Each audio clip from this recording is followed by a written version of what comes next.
organisasi bajingan. Tulis saja bajingan, Pak Sar, ragu-ragu. Saya bilang begitu. Saya bilang pada istri saya, udah pulang aja, pulang, ngapain? Nah, saya dengar Kiai Maman dari PKB Majalengka atau Jawa Barat atau DPP itu masuk rumah sakit gara-gara itu. Ya inilah, kalau yang pegang urusan itu penakut ya begini. Maksudnya kan dia yang mengobrak-abrik, kok malah jadi kita yang diobrak-abrik, itu kan aneh. Ya nanti harus ditangkap semuanya sudah, nggak usah ragu-ragu.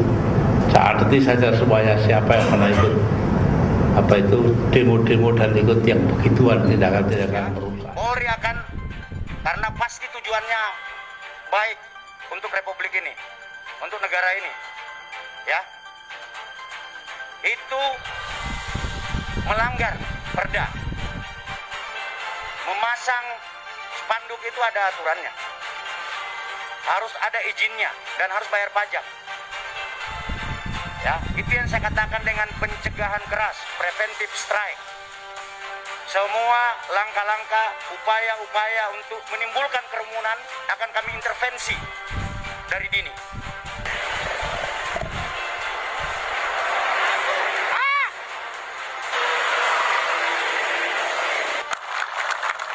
Nah, semua prajurit mendukung. Siap kalian ya? Nah. Oke, ada Barbaju Loreng menurunkan baleho Habib. Itu perintah saya. Itu perintah saya. Karena berapa kali Pol PP nurunkan, dinaikkan lagi. Ya, perintah saya itu.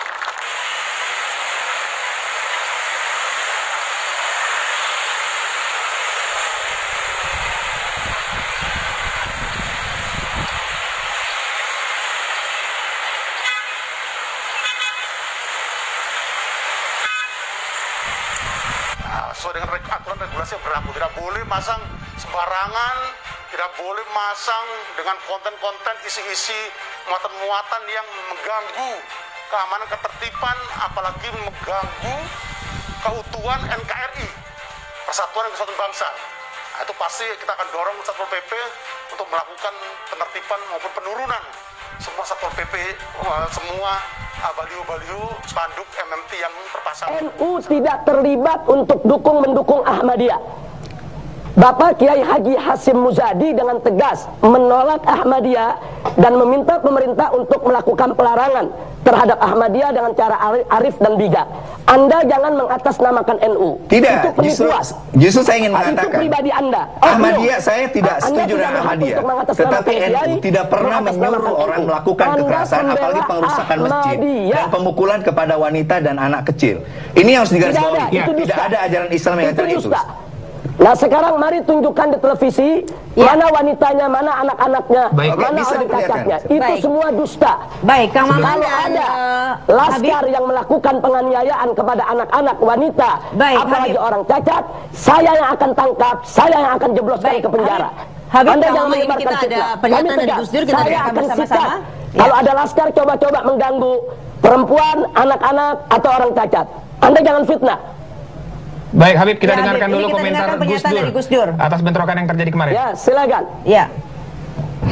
Organisasi bajingan. Tulis saja bajingan, Pak Sar, ragu-ragu. Saya bilang begitu. Saya bilang pada istri saya, udah pulang aja, pulang, ngapain? Nah, saya dengar Kiai Maman dari PKB Majalengka atau Jawa Barat atau DPP itu masuk rumah sakit gara-gara itu. Ya inilah, kalau yang pegang urusan itu penakut ya begini. Maksudnya kan dia yang mengobrak-abrik, kok malah jadi kita yang diobrak-abrik, itu kan aneh. Ya nanti harus ditangkap semuanya sudah, nggak usah ragu-ragu. Catat saja semuanya siapa yang pernah ikut apa itu demo-demo dan ikut yang begituan, tindakan-tindakan merusak. Ya, Habib, kita konfirmasi sekali lagi Habib. Tadi Gus Dur berkeyakinan bahwa itu telah dilakukan oleh FPI begitu karena ada sejumlah atribut. Ya, Gus Dur kan tidak melihat. Dari mana dia bisa berkeyakinan? Kok orang nggak melihat berkeyakinan? Gus Dur itu buta mata juga buta hati. Iya, tapi kalau kita dari gambar ini banyak yang menggunakan baju dari FPI. Iya, Gus Dur ngelihat dari mana?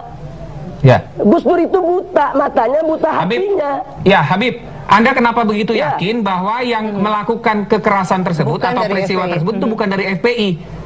Nah, karena saya tahu betul bahwa yang bergerak di sana itu komando Laskar Islam, yang memang Laskar Pembela Islam merestui sebagian laskarnya untuk bergabung sebagai salah satu elemen di komando Laskar Islam. Tapi Anda menyesali juga kejadian itu, Habib? Pusat Front Pembela Islam tidak pernah mengirimkan laskar karena laskar punya pimpinan sendiri, punya panglima sendiri, punya aturan organisasi sendiri. Habib Rizik, nah, Anda jadi menyesali... kalau Gus Dur mengatakan sedemikian rupa, dia tidak benar, dia tidak tahu apa-apa. Oke, baik Habib. Dan kalau Anda menyesali perbuatan yang terjadi kemarin? FPI, saya sampaikan bahwa saat Gus Dur menjadi Presiden RI, itu di salah satu stasiun televisi, Gus Dur menyatakan bahwa FPI harus bubar.